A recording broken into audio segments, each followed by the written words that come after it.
Maqaa Abbaa, kan Ilmaa, kan Hafuura Qulqulluu, Waaqa tokkoo. Ameen. Dhiifamaa fi tolummaa isaanuuf baay'isee Waaqayyo Abbaan keenya akka baay'ina cubbuu keenyaa osoo hin taane akka tolummaaf dhiifama isaatti eegee tiksee hanga isaa kanatti kan nu ga'e qulqulluu kan ta'e maqaan isaa guddaa kan galatoomee fi kan ulfaatee nuuf haa ta'u. Sagalee kana kan dhaggeeffattan maatiiwwan Waaqayyoo ijoolleen haadha keenya qulqulleetti Dubroo Maariyaam bakka adda addaa kan jirtan hundumti keessan maqaa gooftaa keenyaaf fayyisaa keenyaa Iyyasuus Kiristoosiin nagaan isin gaafadhaa. Akka isaatii bakka jirtanitti akkam bultanii, akkam ooltanii, akkam galgaleessitanii. Ameen. Galateeffamuun amala uumaa keenyaa fayyisaa keenyaa Sillaasee kan ta'e maqaan isaa baddaa samii irratti afaan qulqulloota ergamoota isaatiin afaan qulqulloota abbootii keenyaa farmoolii keenyaa yeroo hundumaa kan galateeffamu qulqulluu kan ta'e maqaan isaa nu birattis guddaa kan galatoomee fi kan ulfaatee nuuf haa ta'u. Deessuu gooftaa keenyaa haadhanduma keenyaa qulqulleettii Dubroo Maariyaam qulqulloota ergamoota Waaqayyoo qulqulloota abbootii keenyaa farmoolii keenya hunduma isaaniidhaafis akka kennaa isaaniitti galannii fi ulfinni guddaan isaaniif haa ta'u. Egaan maatiiwwan Waaqayyoo koorsii keenyaa koorsii dubbii Kiristoosiin boqonnaa sadaffaa jalqabnee barachaa akka jirru obbolaawwan barumsa kana barachaa jirtan ni beektu. Egaan boqonnaa kanaan Iyyasuus Kiristoos eenyudha kan jedhudha walumaa galatti ilaalaa kan jirru. Iyyasuus Kiristoos eenyudha kan jedhuudhaaf qabxiiwwan arfan shanan tokko dursinee baranneerraa Iyyasuus Kiristoos ilma Waaqayyoo ta'uusaa, Iyyasuus Kiristoos Waaqayyoo ta'uusaa, Iyyasuus Kiristoos nama guutuu Waaqa guutuu ta'uusaa, Iyyasuus Kiristoos uumaa ta'uusaadhaa fi kan biroos isaan kana babbaranneetudha amma ammaatti kan jirru. Guyyaa har'aasikaa akka fedhaaf eeyyama uumaa keenyaatti barumsa nagaatti fuudhaan kutaa ja'affaa barumsa kanaa kan ta'u Iyyasuus Kiristoos eenyudha kan jedhuudhaaf deebii ittaanu kan ta'u Iyyasuus Kiristoos jecha Waaqayyoodha kan jedhu kan barannudha kan ta'u jechuudha guyyaa har'aa. Abbaan icciitii uumaan keenyaa fayyisaan keenyaa Iyyasuus Kiristoos nu gidduutti argamee icciitii isaa ibsee nu barsiisuun fedhaaf eeyyama isaa nuuf haa ta'u. Egaan guyyaa har'aa kan barannu Iyyasuus Kiristoos ilma Waaqayyoodha kan jedhudha kan ta'u. Iyyasuus Kiristoos jecha Waaqayyoodha kan jedhudha kan ta'u jecha Waaqayyoo qaal kan jedhu jechuudha. As keessatti wantoonni baay'een ibsamaniiru tokko tokkoon ni ilaalla. Kan jalqabaa jecha kan jedhu mataansaa jecha Waaqayyoo kan jedhu Iyyasuus Kiristoos jecha Waaqayyoo yoo jennu maal jechuudha. Akkasumas wangeelli jalqabaa wangeelli waa'ee dursummaa ilma Waaqayyoodhaa fi kan dubbatu keessumattiyyuu dursummaa isaa kan osoo fooniin uffatiin dursee kan ture ilma Waaqayyoodhaaf kan barreessu wangeelli Yohaannis jalqaba jechatu ture jechuudhaan kan jalqabe sun maal ibsa kan jedhu isaan kana walitti qabnee kan barannudha kan ta'u. Egaan jecha kan jedhurraa jalqabnu jechi loogosidha. Jecha jechuudhaan kitaaba qulqulluu gaafa dubbisnu bakka baay'eetti ni arganna. Bakka baay'eetti kan ni argannu kun jecha kan jedhu kun immoo hiikaa tokko hin qabaatu. Hiikaa tokko hin qabaatu. Wantoota adda addaa bakka bu'ee ni jiramee fakkeenyota lamaan tokko haa ilaallu. Jecha kan jedhu yookiin immoo jecha Waaqayyoo kan jedhu kitaaba qulqulluutti bakka adda addaatti yeroo ibsamu mee wanta lamaaf haa ilaallu gara barumsa keenyaatti fiduudhaaf jechaadha. Kan jalqabaa jecha kan jedhu kitaaba qulqulluutti barumsa gooftaa keenyaa bakka bu'ee ni arganna. Barumsa gooftaa keenyaa gooftaan keenyaa fayyisaan keenyaa Iyyasuus Kiristoos foon keenya uffatee dubbii fayyinaa raawwachuudhaaf yeroo turetti biyya lafaarra waggoota 3 inni barsiisaa ture jechoonni isaa dubbiiwwan isaa fakkeenyota barsiisonni kallattii adda addaadhaan barreesse wangeelonni kan isaan qabatanii jiran akkasumas wangeelicha mataa isaa dabalatee maal jedhamu isaan kun jecha Waaqayyoo jedhamuudhaan ni waamamu. Wangeela Maatewos boqonnaa 7 lakkoofsa 24 irratti innumti gooftaan keenya kan dubbate akka fakkeenyaatti haa ilaallu. Namni jecha koo kana dhaga'ee raawwatu nama gamna manasaa dhagaarratti ijaarate fakkaataa jechuudhaan dubbata. Namni maal koo jecha koo jecha kan jettu kun amma Kiristoos dursee maal barsiiseera waa'ee barumsaa tulluu yookiin immoo lallaba tulluu kan jedhuun wangeela Maatiyoos boqonnaa 5:6-7 kan jiru sana erga barsiisee erga dubbatee booda gooftaan keenya maal jedhe egaan kan hundumaa dhageessan miti namni jecha koo kana dhaga'e jechuudhaan jecha dubbachaa kan ture barsiisaa kan ture sana maal jedha jecha jechuudhaan dubbateera jechuudhaan barumsi gooftaa keenya dabataan wangeelichi mataansaa jecha waaqayyoo ni jedhama. Kan lammaffaa immoo kan barachuudhaaf jirru jecha waaqayyoo kan jedhu kitaabatti kan ibsame isuma gooftaa keenya Yesuus Kiristoosidha. Jecha waaqayyoo Yesuus Kiristoos gooftaan keenya kitaabilee qulqullaa'uudhaan bakka baay'eetti jecha waaqayyoo jedhameera. Mul'ata Yohaannis boqonnaa 19 lakkoofsa 13tti kan jiru mi'a ilaallu akka fakkeenyaatti uffata dhiigaan cuubame uffateera maqaan isaas jecha waaqayyoo jedhameera jechuudhaan qulqullichi Yohaannis waa'ee gooftaa keenyaadhaaf kana barreesseera kitaabni qulqulluun jecha waaqayyoo jechuudhaan Kiristoosiin ni waama jechuudha.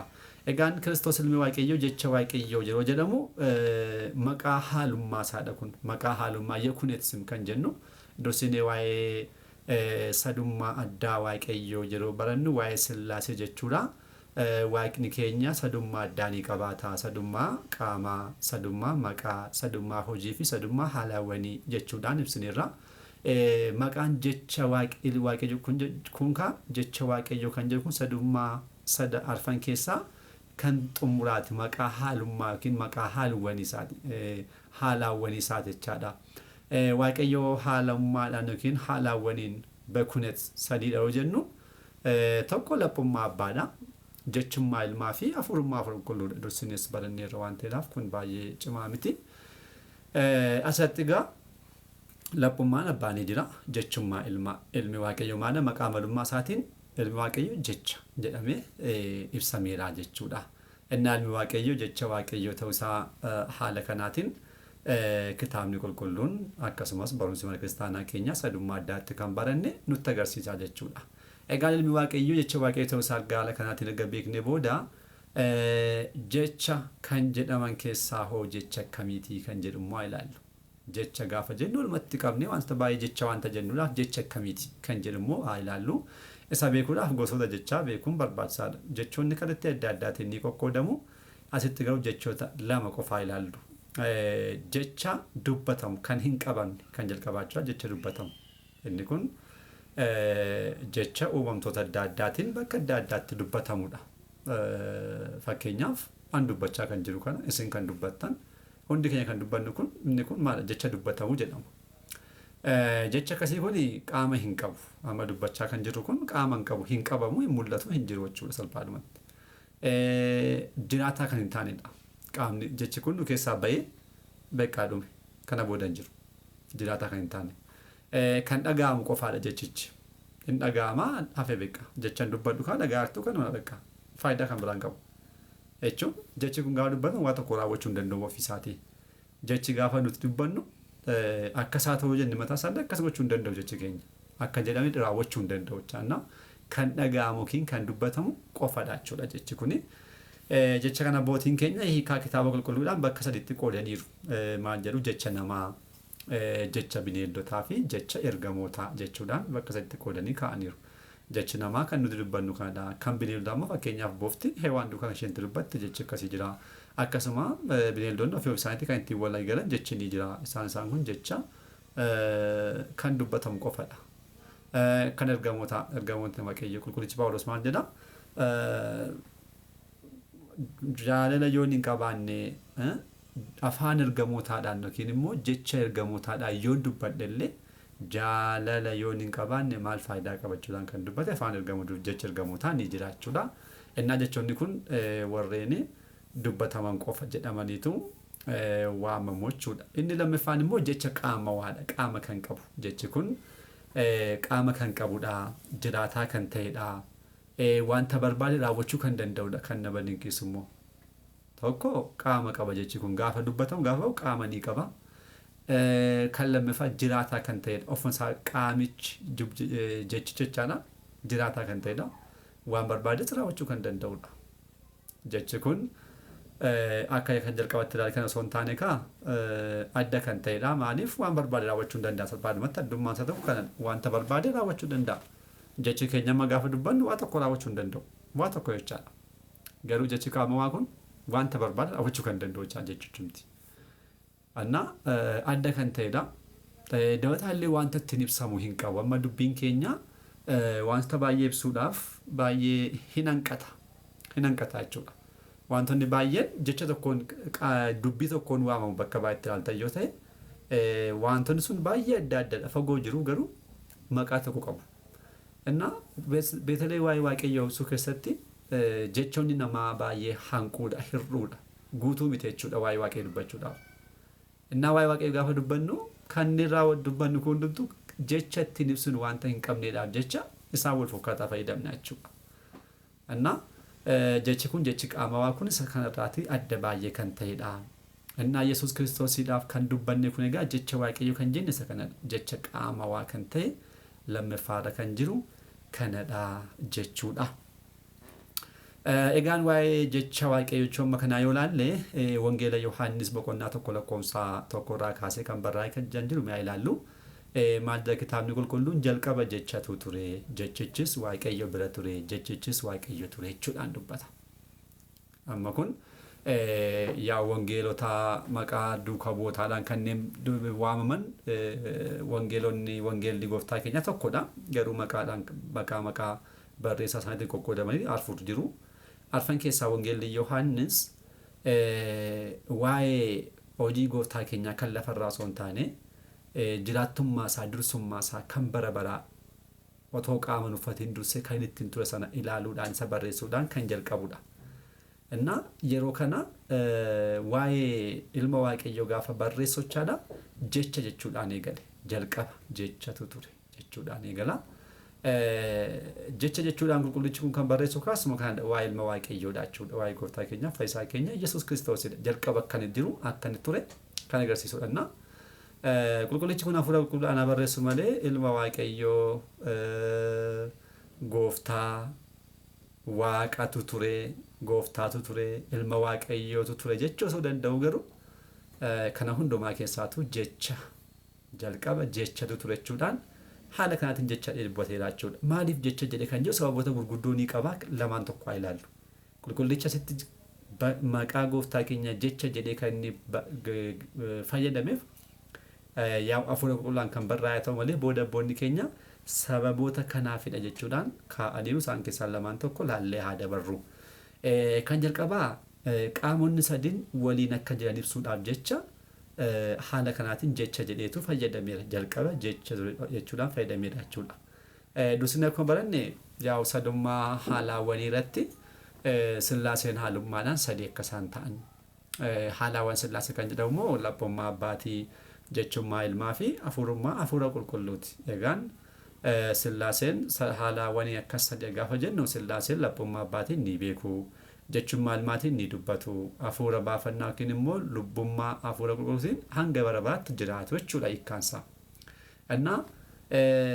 Asirratti qaamonni sadan waliin akka jiran ibsuudhaaf jedheetu jecha kan jettu fayyadame yeroo jennu akkamittidha kan hiikamu gaafa jennu jechi laphummaadhaa fi hafuurummaarraatii adda ba'ee qofaasaa jiraachuu danda'u tokkoyyuu hin jiru. Kan waaqayyo dhisnee gara mataa keenyaatti mataa isaallee finnee yoo ilaalle nuti mataan keenya jechuudha lubbuu ni qabna mitire. Lubbuun keenya maal qabdi? Amaloota sadii ni qabdi. Amala maali? Amala yaaduu, amala dubbachuu fi amala bara baraaf jiraachuu ni qabdi. Dubbachuu jechuun jechummaadha. Yaaduu jechuun laphummaadha. Bara baraaf jiraachuu jechuun hafuurummaadha. Lubbuun kun isaan kana sadan al tokkotti kan waliin qabdudha. Sadanuu waliin jiraatu malee lubbuun yaadummaan hafee yookiin hafuurummaan hafee lubbuun jecha qofa dubbachuu hin dandeessu. Jechi qofti qofaasaa jiraachuu hin danda'u jechuudha. Akkuma kanaas immoo jalqaba jechatu ture jechuudhaan qulqullichi gaafa ibsu jecha jiraachuudhaaf maaltu duukaa jira? Laphummaan ni jira. Jechi jiraachuudhaaf kan biraan maal duukaa jira? Hafuurummaan jiraachuu qaba. Jalqaba jecha ture gaafa jedhu jechi kun ilmi waaqayyoo kun laphee sillaasee kan ta'e abbaasaa akkasumas hafuurummaa kan ta'e hafuura qulqulluu wajjin yeroo jirutti kan jirudha. Yeroo hundumaa kan jirudha malee qofaasaa adda bahee kan jiru miti jechuu kan jedhu ibsuudhaaf jecha haala kanaatiin kana fayyadameera. Kan lammaffaa immoo dursummaa qaama sadanii ibsuudhaaf jedheetu jecha kan jettu kana fayyadameera. Dursummaa maali? Qaamota sadanii kana. Egaan jechi lapheedhaa fi laphummaadhaa fi hafuurummaa dursee argamu hin jiru. Yerooma kamittiyyuu lubbuu keenyas haa taatu aduuttis finnee olaalnes tokkumadha jechuudha. Lubbuun keenya jecha kan dubbattu yoo taate laphummaan ishee ni jira, hafuurummaan ishee ni jira. Hafuurummaan yoo hin jiraanne jechummaan laphummaan hin jiru. Laphummaan hin jiraanne jechummaadha hafuurummaan jiraachuu hin danda'u. Inna jalqaba jecha turechuudhaan yeroo dubbatu jechi kun hoo yeroo jirutti maaltu duukaa jira? Laphummaanis hafuurummaanis ni jira. Isaan kun immoo bakka tokkotti walumaan al tokkotti dursummaan isaanii kan wal dursan miti. Jechi laphummaa dursee yookiin hafuurummaa dursee argamu hin jiru. Laphummaan jecha dursee yookiin hafuurummaa dursee argamu hin jiru. Hafuurummaan jechummaa yookiin laphummaa dursee argamu hin jiru. Kanaaf dursummaan qaama sadii tokko ta'uusaa ibsuudhaaf jecha ibsuudhaaf jedheetu wanta jechattu kana haala kanaatiin fayyadameera jechuudha. Kalatti biraatiin gaafa yaadnu immoo amma jalqaba jechatu ture kan jedhu bakka isaa jalqaba laphummaatu ture yookiin jalqaba hafuurummaatu ture jechuudha. Osoo barreesse sirriidha, rakkoon qabaatu sirriidha. Garuu jalqaba jechatu ture kan jedhu kun immoo isaan sana caalaatti faayidaan isaa maadha? Gantootaaf daandii cufeera. Maalidhaafi ganuunsi bara baay'ee keessa kan ka'e waa'ee ilma waaqayyootti malee waa'ee waaqa abbaaratti miti. Amma jalqaba laphummaatu ture jechuudhaan qulqullicha soo eegaleetu eenyuyyuu badaa waaqa abbaaratti gaaffii yookiin ganummaa baay'ee hin qabu. Ganuunsi baay'een kan jiru ilma waaqayyoo irrattidha. Innaa ta'u qulqullicha akkasii barreessa ta'etu otoo jalqaba laphummaatu osoo ta'etu indee ihee laphummaatu ture waaqa abbaatu jalqaba malee koo ilmi hin jiru hafuurri qulqulluun duukarra hin jiru isa qofaatu ture jechuudha. Kanaatiin ibsuudhaaf. Kana booda Kiristoosiin immoo lottu sibaat ilma waaqayyoodhaan isaa gaditti kan biraa akka ta'e ibsuudhaaf ganumsa isaaniidhaaf daandii banaaf ture jechuudha. Kanaaf qulqullichi maal jedhee afur qulqulluudhaan jalqaba jechatu ture jechuudhaan kan ilma waaqayyoo barreessuudhaan eegalee jechuudha. Kanaaf haala kanaatiin barraa'eeraadha. Kan biraan immoo bakka jecha kan jettu kan ammoo maqaaleen biraan ni jiru. Maqaaleen ilma waaqayyoo Kiristoos kan ittiin waamamu maqaaleen biroon fakkeenyaaf waaqa ni jedhama ilmi waaqayyoo. Ilma waaqayyoo mataa isaanuma jedhama. Gooftaa ni jedhama. Barsiisaa ni jedhama. Irree waaqayyoo ni jedhama. Isaan kana bakka sana buusee osoo fayyadame ta'e yoo rakkoo qabaa yoo jenne eeyyeen kunis rakkoo ni qaba. Kitaabicha Hafuura Qulqulluudhaan wanta barraa'eedhaaf dursee Hafuurri Qulqulluun wanta hundumaa wanta beekuuf kallattii kanaan akka barreeffamu taasiseera. Innaa bakka naa garuu ta'umma ka'ee waaqa jedheeti mee fakkeenyaaf maqaalee ilma waaqayyoo keessa tokko kan ta'e waaqadha.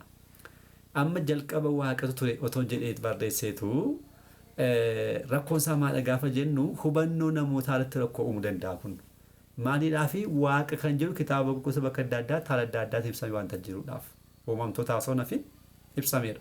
Uumamtoonni mataan isaanii maal jedhaman waaqa jedhamaniiru. Fakkeenyaaf ergamootaaf kiristaanota mikaasnaa ilaallu. Seera ba'uu boqonnaa warreen kakuu moofaa ilaallu Museedhaa fi luboota kakuu moofaa ilaallu. Seera ba'uu boqonnaa 7 lakkoofsa 1 irratti qulqullicha Museedhaaf waaqayyo akkasidha. Waaqayyo Museedhaan jedhee kunoo ani Fariyooniidhaaf waaqa si taasiseera jechuudhaan dubbata. Waaqayyo Museedhaan jedhee kunoo ani Fariyooniidhaaf waaqa si taasiseera. Eenyu Fariyooniif waaqa si taasiseera? Museetu waaqa ta'e jechaadha. Akkuma kanaaf 81 lakkoofsa 6 gaafa ilaallu ani garuu nan jedha isin waaqayyooliidha jechuudhaan waaqayyo ijoollee Arooniif dubbata. Warreen mana Aroon keessaa dhalatan lubootaaf jechaadha kaatu dubbatameera. Kiristoos mataan isaa kana deebiin dubbateera. Wangeela Yohaannis boqonnaa 10 lakkoofsa 31 irra ni jira. Egaan isaan kun hundumtuu kitaaba qulqulluu irratti uumamtoonni qulqulloonni jechuudha waaqa jedhamanii ibsamaniiru. Waaqummaan isaanii kun kan amalummaa osoo hin taane kan kennaati. Waaqayyo kabajee qulqullummaa isaaniidhaaf jecha kan inni isaaniif kennedha. Kan kennaa jechuudha. Kan gooftaa keenya ilma waaqayyo garuu kan amalummaati waaqummaan isaa. Amma wantoota qulqullichi Yohaannis bakka sanatti waaqa ture jalqaba jedhee barreesse ta'etu waaqummaa Kiristoos irratti gantoonni daandii argatu turan warreen gantummaa warreen waaqummaa Kiristoos hin amanne gantoonni daandii ittiin waaqummaa Kiristoos ganan argachuu danda'u turan maaliif waaqa jettu miti asitti waaqa yoo jedhame maande kunoo Museen faayyuu waaqa jedhamaniiru luboonni kakuu moofaa waaqa jedhamaniiru kanaaf Kiristoos akkuma isaan taraa sanaatiin kan waamame jechuudhaan ganumsaayiidhaaf daandii banuu waan danda'aniif hafuurri qulqulluun dursee kana waanta beekuuf haala kanaatiin jecha jedhamee barraa'eera. Kan biraa ilma waaqayyootu jedhamee barraa'ee qulqullinnichi jalqaba ilma waaqayyoo ture jedhee osoo barreesse kunis rakkoo hubannaa namootaa irratti uumuu danda'a sababni isaa uumamtoonni biroon ilma waaqayyoo ijoollee waaqayyoo ilmaan waaqayyoo jedhamuun barraa'an ni jiru. Fakkeenyaaf ergamoota waaqayyoodhaaf ilmi waaqayyoo kun dubbatameera. Guyyaa ta'u akkas ta'e ijoolleen waaqayyoo fuuldura waaqayyoo dhaabbachuudhaaf dhufanii seexanni immoo isaan gidduutti argameera. Ilma waaqayyoo ijoollee waaqayyoo jechuudhaan ergamootaaf dubbateera.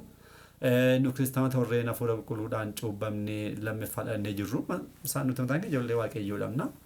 Roomee 8:14 gaafa laallu hafuura waaqayyoodhaan kan geggeeffaman hundi isaanii ijoollee waaqayyoo jechuudhaan dubbata. Anna qulqullichi Yohaannis otoo akkuma jecha waaqayyoo barreessana jalqaba jecha akkuma jedhana otoo jalqaba ilma waaqayyoo ture otoo jedheetu ammas waaqummaa Kiristoosatti gantoonni shakkii qaban daandii isaaniif banaachuudha maaliif ilma waaqayyoommaa kun argamoonni jedhamaniiru kun namoonni baay'een jedhamaniiru kanaaf kan isaas taraa akkanaatti kan ibsamedha jechuudhaan haala kanaatiin ganumsa isaaniidhaaf daandii argachuu danda'u turanii kana garuu hafuurri qulqulluun dursee beekeetu kallattii kanaatiin jalqaba jechatu ture jechichis waaqayyoo bira ture jechichi hoomaan ture waaqayyoo ture jechuudhaan haala kanaatiin barreesseera jechuudha. Kanaaf walumaa galatti waa'ee jecha ilmi waaqayyoo jecha waaqayyoodha gaafa jennu maal jechuu akka ta'e akkasuma wangeelii Yohaannis boqonnaa 1:3 kallattii kanaatiin kan barraa'e ta'uusaa guyyaarraa haala kanaatiin baranneerraa jechuudha. Abbaa sagalee kanaa kan ta'e waaqayyo abbaa keenyaaf galanni ulfinni guddaan isaaf haa ta'u kan dhageenya laphee keenya keessa nuuf haa bulchu kutaattaan hun deebinee hanga dhufnutti nagaa waaqayyoon turtii gaarii galanni waaqayyoof.